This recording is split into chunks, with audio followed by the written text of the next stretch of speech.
Ouvimos a opinião de Molica, vamos agora ouvir a de Boris Casoy. De que maneira Boris avalia esse recado, não é, dos Estados Unidos ao governo brasileiro nas vésperas deste encontro? O presidente Jair Bolsonaro já está no espaço aéreo russo, em breve chega e a previsão é de que amanhã ele tenha um encontro com Vladimir Putin. E aí, Boris, qual a sua opinião sobre essa sugestão dos Estados Unidos? Os Estados Unidos, Elisa, desenvolveram esforços diplomáticos para que o Brasil fizesse com que o presidente Bolsonaro adiasse essa viagem. Essa viagem, segundo observadores internacionais experientes, só a viagem em si, só a ida a Moscou e encontro com Putin, representa um apoio à atitude da Rússia agressiva em relação à Ucrânia. Então, essas demarches americanas, essas tentativas diplomáticas de fazer com que o presidente Bolsonaro adiasse a viagem, não resultaram em nada, e aí eles soltam esse comunicado que reitera posições americanas e brasileiras sobre comportamento internacional.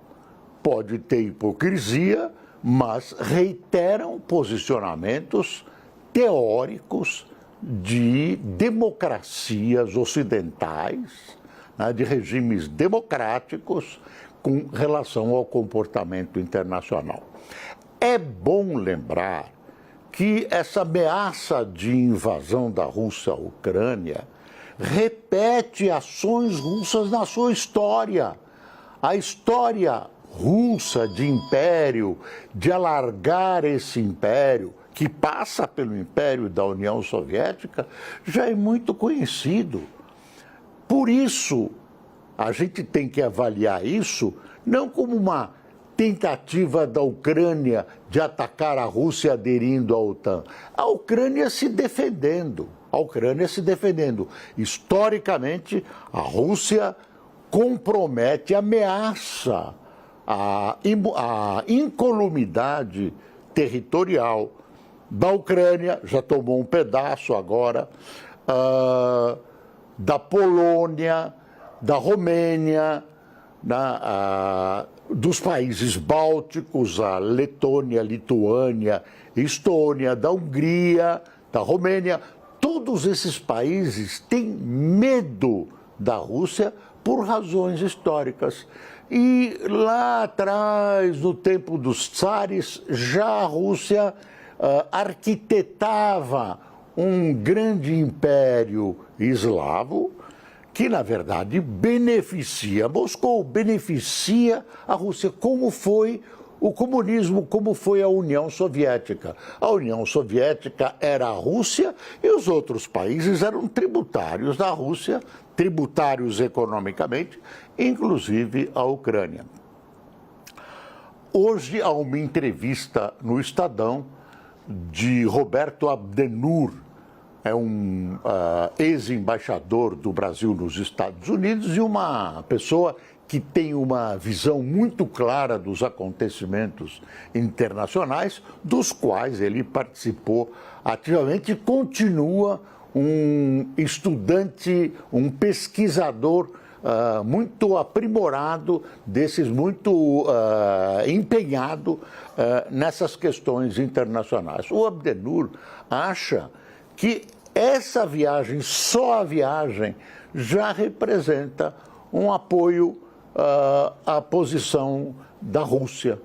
A viagem realmente, aí diz o Boris, a viagem é realmente uma viagem que deveria ter sido adiada.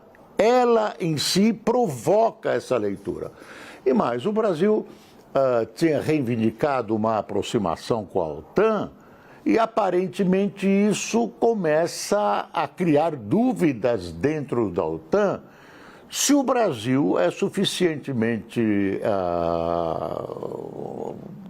confiável para essa aproximação com a OTAN.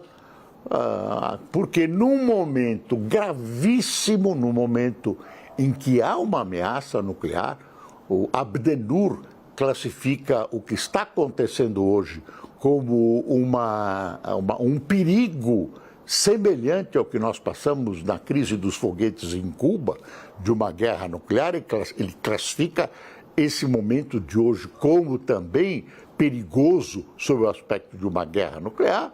Então, o Brasil vai lá e o presidente faz uma visita que a gente não sabe ainda.